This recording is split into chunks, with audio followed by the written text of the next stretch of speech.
Today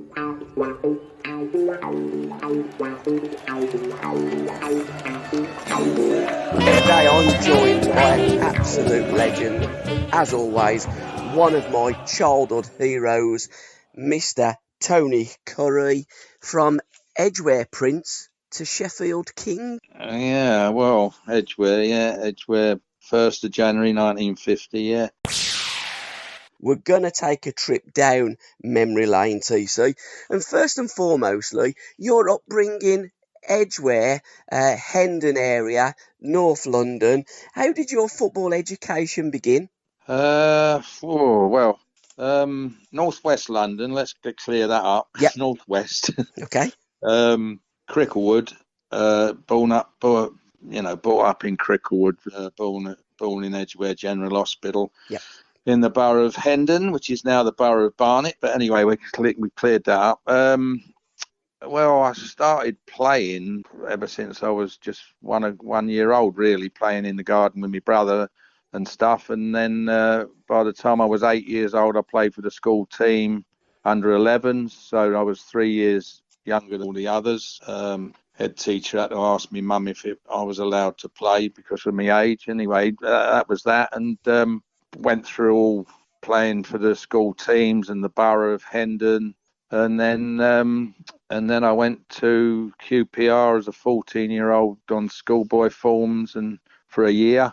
And by the time it was time to leave school, they decided that I wasn't good enough to be signed on as an apprentice, as what they were in those days. So that was the start of my football.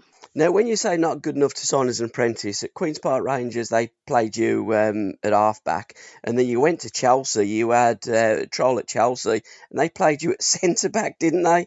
Correct, yes. I had I'd started to build in the building trade, a small firm in Cricklewood, and during that 6 months there, before going to Watford, I had four trials for Chelsea on the old Welsh Harp, in Hendon, where that was their training ground. And I was up against these giant centre forwards, and I was just the thing in them days was that when you went for trials for Middlesex boys, London boys, which I did and never got through the first trial because there was that many going through all the schools in London, Middlesex, that they just picked you, all right, you play at right back, you play at left back, and you're not a right back or a left back, so you're not playing in your proper position. And that's what happened with the Chelsea trials. I was centre back and against these, centre forwards that were a foot taller than me. Now, I've just finished reading your book, The Matador, and I've got to say, it was an absolutely fantastic read.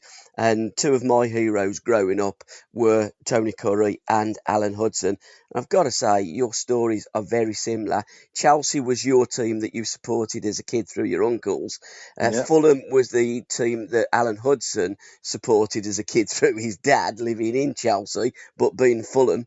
And both of you got turned down by the respective club that you both loved, which I find absolutely amazing. But as you've alluded to, that's how things were done in those days. Yeah, well, I don't know so much about where Uddy's bit really, but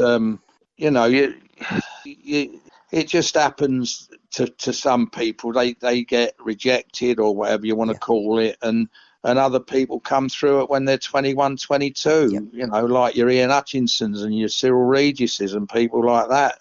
But it just happens from 15 to 17. You get such a change. I mean, 15 years of age, I'm rejected by QPR. By the time I'm 17, I'm playing for England youth and Watford first team, and a year later, I'm in the top flight with Sheffield United. It's just the way it goes, and that's it. Now then, Watford years. Wonderful times for you as a young player, scoring a brace on your debut and then scoring 2 hat-tricks. Talk me through those early days and also the car wash for your manager. That wasn't as successful as your playing time. Well, yeah, well, again, when I got to Watford at 16 years of, just before 16, and Ken Furphy, the manager, decides to give me a 6-week trial, which ended up being 6 months. So I was not signed on officially, but I was working with the apprentices every day as an apprentice, if you like. And it took him 6 months to make up in his mind. And on the day of him making up his mind, and I'm about to sign the forms, me and Mickey Packer, who's a great friend of mine, still is, another apprentice, he was hosing the car, and I was in the driving seat as a 16-year-old inside the grounds, obviously, and I've put my foot on the blooming accelerator, and it's in reverse, and we reverse straight into the railings round the dog track on the Watford pitch. And I had to, George Aiken, it was a brand new Humber Sceptre Gold, the car of the year. It was just immaculate. And George Aiken, the trainer, he said you got to go in and tell him. So I went in and I told Ken Furphy, and he said, one day you're going to play for England. I'll have your first cap. He never did get it, but he was right. And a great judge of players. You was a central striker, wasn't you? You were a forward in those days. In fact, when Sheffield United spent £26,500 on a young Tony Currie on the 1st of February 1968, you also went to Sheffield as a forward. I certainly did, yeah. I played in different positions for Watford juniors, etc., and that, and I did score a lot of goals, and then and played up front in the reserves with a Brian Deere, he played at West Ham and that. I think he ended up at Southend, but a lovely, skillful player. I played up front with him, and then Furphy gives me the green light and plays me up front with Terry Garbett. And I scored the 2 goals in a 4-0 win against Bristol Rovers. But yeah, I started for my first 2.5 years. I was a striker, yeah. And then 10 days later, you scored a perfect hat-trick against Peterborough. And after the game, not immediately after, I believe, but probably the day after, a match ball was presented to you with all the signatures of the players, wasn't it? Yeah, it's in the cabinet at Sheffield United now, in my own trophy, in our museum. It's in there still with his autographs on it, yeah. So growing up, TC, who were your first football heroes? Who did you look up to when you was a kid and thought, do you know what, that's who I want to be like when I grow up? Well, the one and only. Who I supported Chelsea. Who can it possibly be? James Peter? Greaves. Exactly, James Peter Greaves. James Peter Greaves. I didn't know his middle name, but yeah. Jimmy the Greaves, the greatest goal scorer that's ever lived. And that's a fact. Never mind about all the others who score thousands of goals in rubbish leagues and that. He was playing, he was just phenomenal. And that was it. Bobby Tamblyn after Jimmy, Frank Blunston, all them, I just remember them all. The Cat, Peter Bonetti. I bought some little green gloves to be in goal at the bottom of the garden. I used to play in goal with me. My brother was at one end, 20 yards apart. It was a lovely little garden we could have, and he'd be Bolton, and I was Chelsea. Bolton was a big team in the 60s, late 50s, early 60s, and he was like Eddie Hopkinson when I was shooting at him, and I was Peter. I was oh God, what's his name now? I forgot the keeper. Anyway, and he was Nat Lofthouse shooting at me, and I was Reg Matthews before Peter Bonetti. Reg Matthews, that's right. And of course I was Greavesy when I was shooting at him. So and that was it. I mean, Chelsea mad. Now, Greavesy, you're right, the greatest goal scorer on the planet, bar none. Scored 357 league goals, first division league goals, at a rate of 0.69, which is truly phenomenal. And scored It's goals. ridiculous. Yeah, scored goals on his debut wherever he went, even abroad. Greavesy, to this day, I don't think anybody will ever get close to him. No, and all in the top flight. And he got He got 100 before he was 21. Yeah, he I did. don't know whether that's been done since. I'm not sure. It might have been, but I cried my eyes out when he went abroad. Yeah. When he left Chelsea, I was what, 10, 11, and I just cried and cried. It was terrible. Unluckiest and luckiest grounds that you ever played at, TC? Luckiest and unluckiest. Well, I don't know, but there's grounds I don't like. Newcastle, Villa,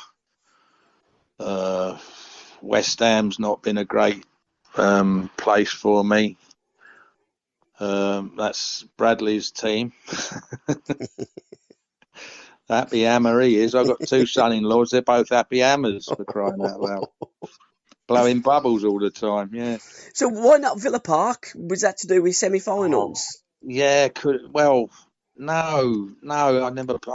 I played in 3 semis, all Yeah, for for Leeds. Leeds, Yeah. and they was home and aways in the League Cup and won at Hillsborough. Sorry, any Sheffield United listeners, I've mentioned Hillsborough.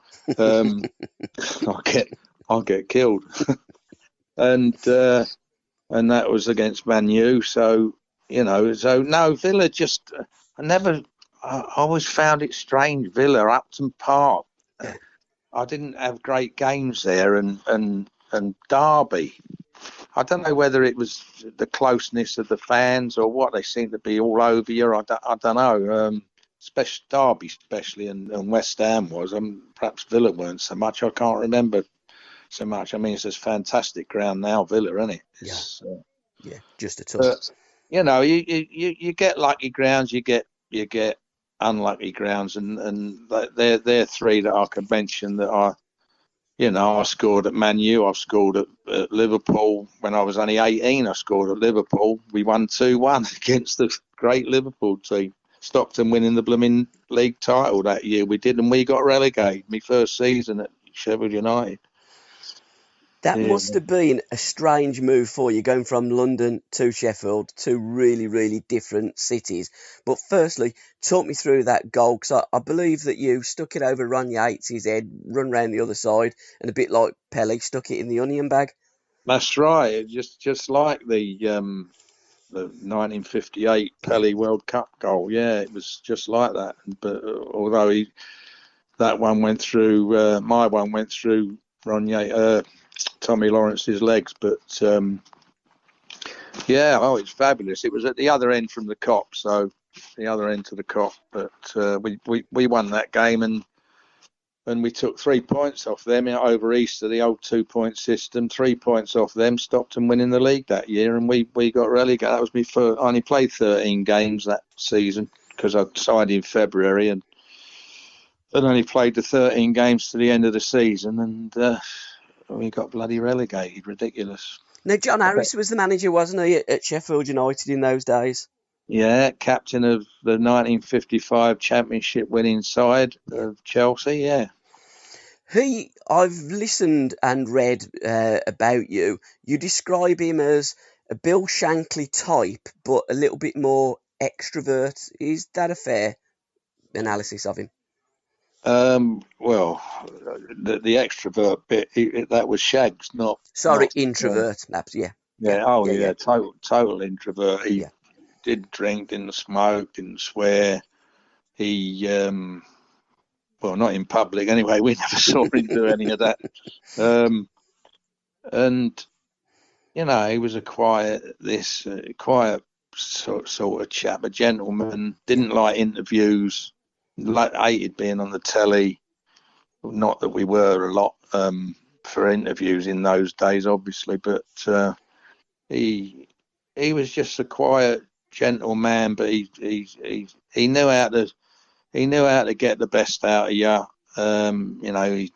He'd say blemming this and blemming that, and you know when you're in trouble with him, but you wanted to play for him, and he was a lovely bloke.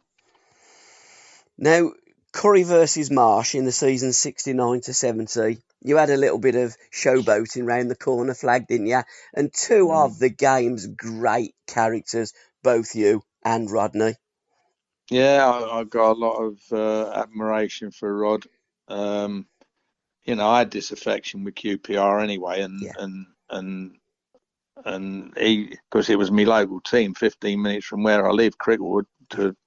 But yeah, we just we looked alike a bit. I thought Yeah, you did. we played alike a bit, but we just got in the corner and decided to try and nutmeg each other for a bit of fun. And it went And on for some time, didn't it? well, it just seemed to never end, did it? But and there's me trying to stop him. I'm in our corner area, Yeah. and then I put the old V sign fingers up to the crowd, which is perhaps some of them are not with us anymore. Yeah. But that's what you did then. But you also blew kisses to the Sheffield faithful. I mean, you were the ultimate entertainer. Off the pitch, you would describe yourself as introvert, but on the pitch, you were a maverick, you were an extrovert, you were everything that a football player should be. You walked onto that pitch, that crowd come to see Tony Currie. Yeah, I was totally introvert and extrovert. My first wife used to call me a Jekyll and Hyde, but there Yeah. you go. um, yeah, it was my stage, I suppose. I wanted to show the people how good I was and stuff like that, and I wanted to be the best player on the pitch. And I don't think that's a bad thing to be, to want to be. You don't want. I used to beat myself up if I made mistakes, and I'd get angry with myself for a minute or two, and then and perhaps people would call me. I'd be perhaps in a different world for a second because I'm beating myself up, and they think, "Oh, look at him, he's not bloody running about again," and stuff like that. But I just wanted to do the right thing. But I mean, everywhere I went, I blew kisses to the crowd. That Yeah. was like a trademark of mine, and it was great. I had great relationships with the crowds wherever I was playing. I mean, Watford was a bit different because I only played the 17 games for them and probably only about 9 at home. So, you know. You didn't just blow kisses whilst on the football pitch. You sat down and gave kisses as well, didn't you? First of all, I thought you were talking about sitting on the ball. Yeah, well, We're going to come to that in a bit because I'm still at the beginning of Sheffield and moving on and going back. But that kiss with Alan Birchnell, because you pretty much replaced Birch, didn't you, at Sheffield United? He'd moved on.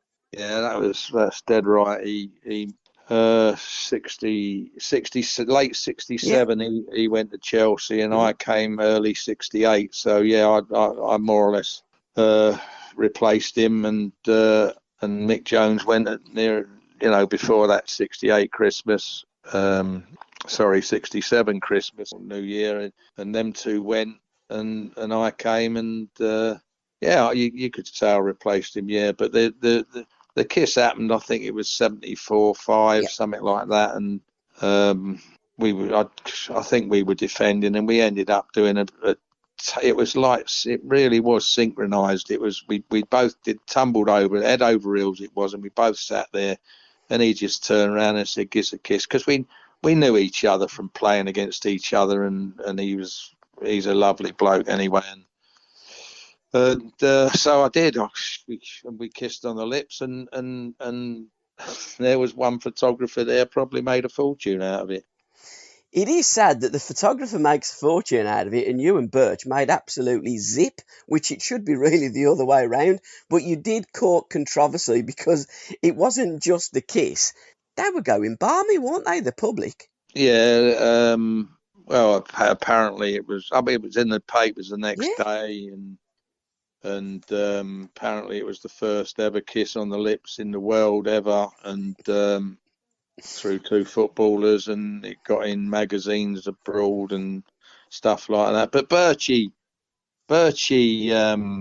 he made a few bob out of it for charity, because he used to send me pictures of it, and I'd sign them, and I'd send them back to him, and he'd be raising money for his charities. He must have made thousands and thousands. He got a bloody MBE or something for all that, and I was bloody signing these things and sending them back to him. But we redid it a couple, if that's the word. It's Yes. not, but We did it at Leicester a couple of times because he used to run around the pitch for charity at the end of the season, and I'd go there, and we actually set it up that we kissed again, and we got he made a few £100 out of that, and we've done it again in Sheffield and stuff, and it's all for his bloody charity, it's not mine.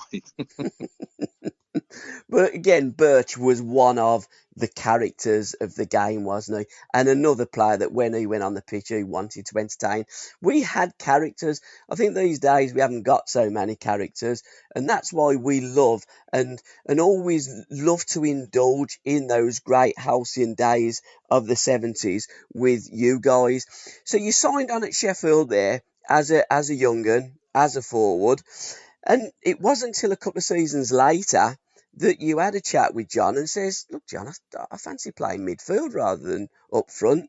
And then I guess the blue touch paper of Tony Currie was truly lit.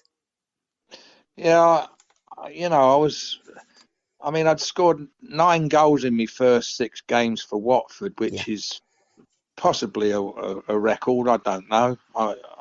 I'd love to find out one day. From first ever debut, 9 goals in 6 games, a bit phenomenal, isn't it? I would say 100% that's a record. I mean, it was a Jimmy Greaves sort of thing, and I was thinking this is all right. I went to Sheffield United, scored 4 in my first 13 games in my first bit of a season with them, and then the goals just seemed to dry up, and I ended up. I found myself in midfield making goals. Yeah. And I thought, oh, this is a lot of fun. So that was how it happened. I said to John Harris, I said, look, I think I'll be more useful in midfield. I'm comfortable there. I can dribble and beat players instead of having me back to goal and stuff. I think I can do. Anyway, he said, yeah, all right, well, let's have a go. And that's how it panned out. And within a year, I'm playing for the bloody full England team in midfield. SRBMedia. Now, Willie Carlin is 5'4", by the way. Do you still love Holland? And when did the Greasy Chip Butty song come about at Sheffield United with their faithful? I don't know about that one. Do you don't know. No, right, okay. No, sorry, I don't know that one. But funnily enough, we were only talking about it. Well, I was in a conversation. Somebody was talking about it the other day, but I couldn't really understand what they were getting at. They were talking about the Chip Butty song. Yeah. And I think it was something to do with Shred. He's a great. Well, he's died now, but he was, a big fan, and everybody loved him and everything. And I think this woman and her husband were talking about something like that. But I don't know. Holland, I loved. Holland, I could live there. That's my second place. But I think I'm too old to be going over there now. But I went over there from 15 to when I was 31, 32 every summer for matches and stuff like that. And I just fell in love with the place. It was just fantastic. And Willie Carlin, 5'4", never grew up, that lad. He was a good player though, wasn't he? What a man to have next to you in midfield, I tell you. He was another sort of Trevor Rocky, but probably Trev was my roommate. He was a great lad, Trevor. If he weren't on pills, he should have been. He was so hyper. He had a pink piano. He had a blooming brushed nylon velvet type car. Yeah. It didn't have metal. It was brushed nylon, velvet, whatever. And he was so eccentric, or whatever the word is. He was a lovely bloke, and he had the smelliest feet in the world. I used to say, get them bloody feet back in the bed, will ya? And he wore hush puppies. I mean, that's the worst things to wear if you got smelly feet. But a lovely man, and him and Willie. I mean, we let Willie go, and he ends up winning a blooming first division championship, didn't he, with Derby? Yeah. But you had I some mean, good players, didn't you, in that Sheffield United team then? You got promoted in the 70-71 season. And ironically, football has a wonderful way of putting things into perspective. You done it at Watford, didn't you? Against Watford on the 1st of May, 1971. Incredible. oh yeah, that's right. Yeah, well, yeah, I've talked about that a load of times, but when you get reminded of it, Yeah. you think, oh yeah, Watford, my old team. Yeah, well, Stuart Scully, who made my first goal for Watford. He, what a player he was, and all. Another Jimmy. I was going to say there's the English Jimmy Johnston, but Scully was Scottish as well. You know, I mean, how he didn't play for Scotland as well, I don't know. Stuart, he was a great player. Great player. But yeah, he hit the bar when it was 0-0, and I thought, hello, what's going on here? It's from about 30 yards, Stuart. And then we win the game 3-0, and celebrations. It was great, but it took 3 years out of my career to get back up, 3 seasons to get back up into the top flight again, and Sheffield United should be there, but nobody's got the right, have they? Absolutely, but you seem to love and revel in the second division, and I suppose as a young un, cutting your teeth and really learning your trade, particularly in that third season of yours as a midfield general. Yeah. Excuse me.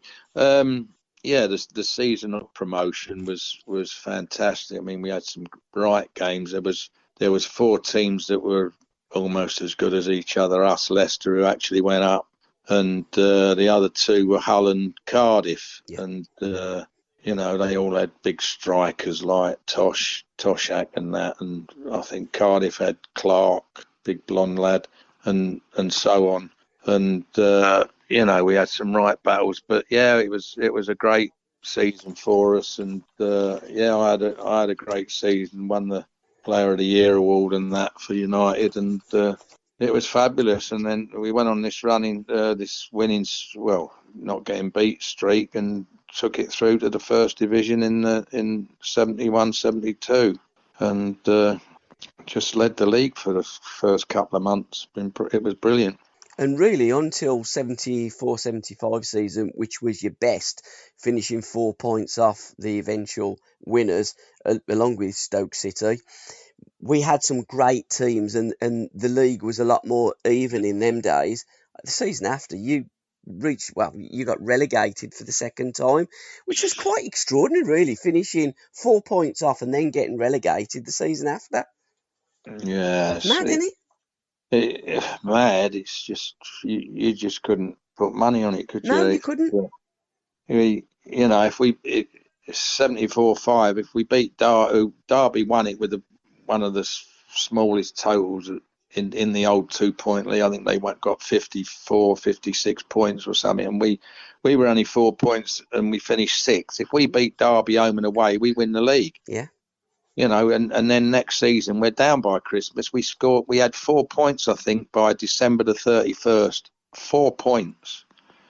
I'm pretty certain that's a fact, because I've seen it so many times, and we just got off to such a bad start, and I think I missed the first 2 games, and I think Furphy blamed me for that, for us having a bad start, because I was sent off or something the season before, and I was banned from the first 2 games. I don't know, but we just got off to a bad start in a rut and couldn't get out of it, and we were down by Christmas. It was ridiculous. It's absolutely incredible. We've got to talk about Alan Ball and the ball, and also the boot and the laces, because that's just an incredible story, and you wouldn't get that today in the modern game, would you?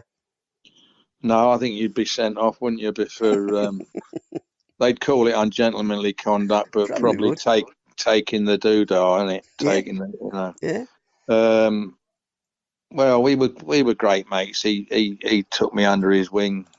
God bless him. When I got in the England team in '72, and I more or less replaced him in the end. But he was a lovely bloke, person you'd want to invite to dinner. Him and Bobby Moore, first 2 people you'd invite to have if you're having a dinner party. But he He sat on the ball. They're 5-0 up at Bramall Lane. He sits on the ball right in front of me, and I clap him. To listen to the rest of this podcast, please go to www.patreon.com/SRBmedia or just follow the links in the description. Thank you. SRB Media.